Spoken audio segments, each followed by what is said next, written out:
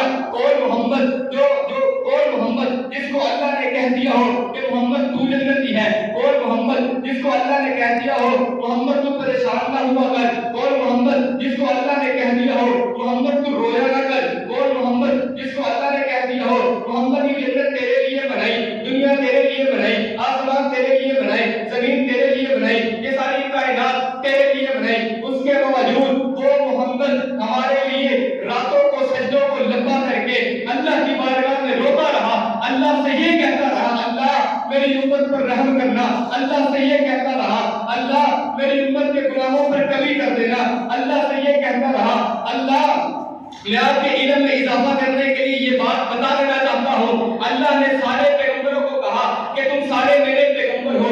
اللہ نے آدم کو کہا آدم تو ایک دعا لے، وہ دعا مانگ، میں تیری دعا کو قبول کروں گا۔ حضرت آدم نے دعا مانگی، اللہ نے قبول کر لی۔ اللہ نے عیسیٰ سے کہا عیسیٰ تو یہ دعا مانگے گا، میں تیری دعا قبول کروں گا۔ عیسیٰ نے دعا مانگی، اللہ نے قبول کر لی۔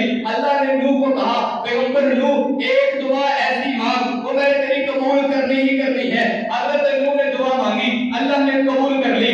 اللہ نے جتنے انبیاء کو کہا سارے انبیاء نے دعا مانگی، لیکن جب باری میرے پیغمبر کی آتی ہے، جب باری ابو بکر کے داماد کی آتی ہے، علی کے سسر کی آتی ہے، عمر کے داماد کی آتی ہے، آمنہ کے لال کی آتی ہے، محبوب رب ذوالجلال کی آتی ہے، وہ ضحیٰ کے چہرے والے کی آتی ہے، وہ لیل کی زلفوں والے کی آتی ہے، میرا رب کہتا ہے محمد ایک دعا ایسی مانگ، میں تیری دعا قبول کروں گا، اسے رد نہیں کروں گا۔ میرا پیغمبر دعا نہیں مانگتا، اللہ کہتے ہیں محمد تو دعا کیوں نہیں مانگتا؟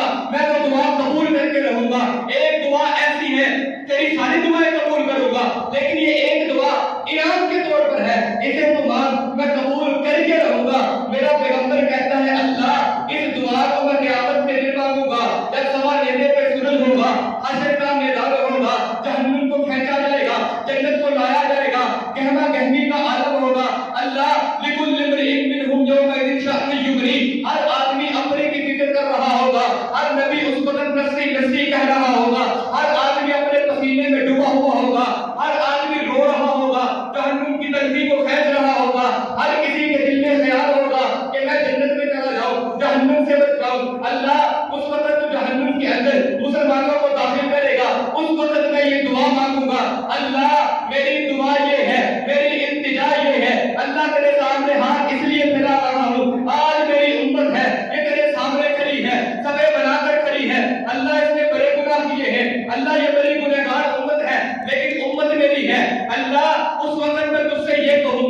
اللہ تو نے دنیا کے اندر مجھے کہا تھا کہ محمد تو دعا مانگے گا میں تیری دعا قبول کروں گا. اللہ میں نے دنیا میں دعا نہیں مانگی, آج مجھ سے دعا مانگتا ہوں میری امت کو بخش دے. اس وقت اللہ کے محبوب کہیں کہ میری امت کو بخش دے. میرا پیغمبر ہمارے لیے روتا ہے, ہم اپنے پیغمبر کے لیے کیا کر رہے ہیں؟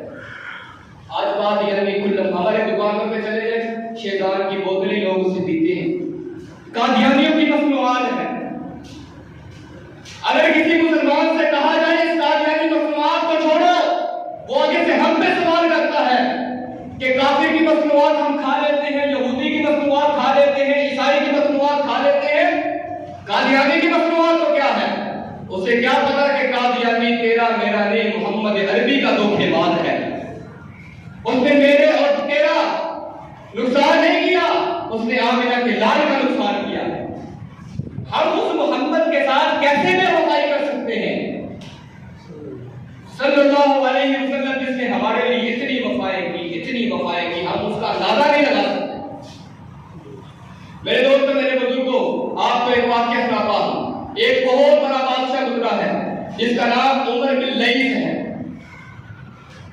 وہ بادشاہ مر گیا, کسی کو خواب کے اندر زیارت ہوئی, کہنے لگا کہ عمر بتائیے آپ کے ساتھ قبر کے اندر کیا معاملہ پیش آیا؟ کہنے لگا خدا کی قسم ہے نہ میرے سے سوال ہوئے, نہ میرے پہ تلخیاں ہوئی, نہ میرے پہ عذاب ہوا. کہنے لگے اللہ نے تیری نمازوں کو قبول کیا؟ کہنے لگا نہیں, نہ تو اللہ نے میری نمازوں کو قبول کیا, نہ میرے روزوں کو قبول کیا, نہ میری زکات فطرات عطیات کو قبول کیا, نہ میرے صدقات کو قبول کیا, نہ میری مسجد و مدرسوں کو قبول کیا. اللہ نے میرے حج کو قبول نہیں کیا, عمرے کو قبول نہیں کیا, اللہ نے میری صحابت کو قبول نہیں کیا, اللہ نے میری کسی ایک چیز کو قبول نہیں کیا. وہ زیارت کرنے والا آدمی کہتا ہے عمر بادشاہ سلامت, یہ بتائیے آپ مر چکے ہیں, نہ آپ کی نمازیں قبول, نہ آپ کے حج قبول, نہ آپ کے روزے قبول, آپ کی کوئی چیز قبول نہیں ہے, پھر آپ کو قبر کے اندر عذاب کیوں نہیں ہوا, قبر کے اندر سوال کیوں نہیں ہوئے, آپ تو جنت کے اندر سیر و تفریح کر رہے ہیں. وہ کہنے لگا سنو, یہ صبح اٹھ کر لوگوں کو بتا دینا کہ میں عمر جب دنیا کے اندر زندہ تھا, میں ایک دفعہ اپنے محل سے باہر آیا, میں نے اپنی فوج کو دیکھا, میری فوج مجھے بڑی خوبصورت لگی, میرے دل میں خیال آیا, منہ میں نہیں آیا, میرے دل میں خیال آیا کاش محمد عربی کا زمانہ ہوتا, محمد عربی جنگ کے لیے جاتے, میں اپنی فوج کو محمد عربی کے ساتھ جنگ کے لیے روانہ کر دیتا. آج میں قبر کے اندر گیا ہوں, فرشتے سوال کرنے آئے, اللہ نے کہا فرشتوں اس کے ساتھ سوال نہیں کرنا, اس کو عذاب نہیں دینا, یہ وہ عمر ہے جس نے دنیا کے اندر میرے محمد کے ساتھ وفا کا سوچا تھا. وفا کی نہیں, وفا کا سوچا, اللہ نے عمر بن لیث کی بخشش کر دی. آج ہمارے پاس کیا ہے؟ ہم کہیں کہ ہم نمازوں کے بدلے جنت میں چلے جائیں گے, کبھی بھی نہیں جا سکتے. ہماری نمازیں دکھاوے کی, روزے دکھاوے کی, صدقے دکھاوت کی, ہم مسجد کے اندر اینٹ لگاتے ہیں دکھاوے کے لیے, ہم جنت میں کیسے جائیں؟ میرے دوستوں, میرے بزرگوں, سید عطا اللہ شاہ بخاری رحمۃ اللہ کا دور زمانہ ہے. اس وقت ایک راجپال زنجیر کا بچہ, وہ راجپال کتاب لکھتا ہے جس کا نام رنگیلا رسول بناتا ہے, محمد عربی کی شان میں گستاخی کرتا ہے. سید عطا اللہ شاہ بخاری بڑے مجمع کے اندر اعلان کرتے ہیں, اے لوگوں, یا تو وہ کتاب لکھنے والا موجود نہ ہو, یا وہ راجپال بدتمیز انسان اس کی زبان سے محمد عربی کے بارے میں گستاخی کرنے والے الفاظ یا تو اس کا منہ بند ہو جائے یا ہمارے کان بند ہو جائے. مطلب یہ تھا یا اسے مار دو یا خود مر جاؤ. اس بھرے مجمع کے اندر ایک 22 سال کا نوجوان بھی موجود تھا جسے لوگ غازی علم الدین شہید کے نام سے جانتے ہیں. اس نوجوان نے ساتھ والے بزرگ سے پوچھا, پاپا جی یہ سید عطا اللہ شاہ بخاری کیا کہہ رہے ہیں؟ وہ پاپا جی کہنے لگے, سید عطا اللہ شاہ بخاری کہتے ہیں کہ اس راجپال کو قتل کر دیا جائے جس نے محمد عربی کی شان میں گستاخی کی ہے. وہ غازی علم الدین شہید اپنے گھر میں جاتا ہے, اپنی ماں سے الوداعی سلام کرتا ہے, اماں جان اب میری اور تیری ملاقات جنت میں ہوگی. اس کی ماں کہتی ہے بیٹا ابھی تیری شادی ہے, میں نے تیری شادی دیکھ لی ہے, تیرے بچوں کے ساتھ کھیلنا ہے. وہ غازی کہتا ہے اماں محمد عربی کے ساتھ وفا کا مسئلہ ہے, میرے پیغمبر کی عقیدت کا مسئلہ ہے. غازی علم الدین شہید اپنے گھر سے کھنجر کو اٹھاتا ہے, اس کے اوپر زہر کو لگاتا ہے, راجپال کی دکان پہ چلا جاتا ہے,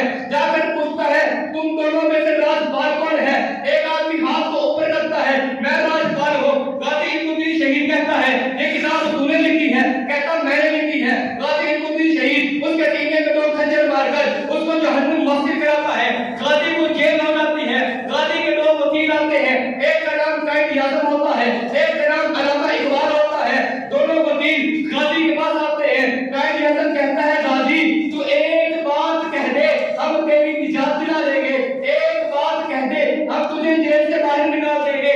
غازی کہنے لگا وہ کیا بات ہے؟ قائد اعظم کہتا ہے غازی تو ایک بار کہہ دے یہ کام میں نے ہوش میں نہیں کیا۔ غازی کہتا ہے قائد اعظم کیا بات کرتے ہو؟ رب کعبہ کی قسم ہے اس کائنات کے اندر میری جتنی عمر گزری ہے میں نے اپنی ساری عمر بے ہوشی میں گزاری، یہ ایک ہی کام ہے جو میں نے ہوش میں کیا۔ کہتا ہے قائد اعظم کیا بات کرتے ہو؟ جب سے مجھے جیل ہوئی ہے محمد عربی کی زیارت ہو گئی۔ حضور فرماتے ہیں غازی جلدی میرے پاس آ، اور تو کہتا ہے میں کہہ دوں میں نے ہوش میں نہیں کیا۔ اس جیلر کا کہنا یہ تھا کہ رب کعبہ کی قسم ہے روزانہ رات کو ایک سفید روشنی غازی کی کوٹری سے لے کر آسمانوں پر جاتی ہے، روزانہ محمد عربی کی زیارت ہے، دسترخوان لگا ہے، ابو بکر بیٹھے ہیں، عمر بیٹھے ہیں، عثمان بیٹھے ہیں، علی بیٹھے ہیں۔ حضور کہتے ہیں غازی تو بھی آ رہا ہمارے ساتھ بیٹھ کے کھانا تو کھا۔ تو غازی کہتا ہے میں کیسے کہہ دوں یہ کام میں نے ہوش میں نہیں کیا۔ آخری بات کر کے انشاءاللہ اجازت ہے۔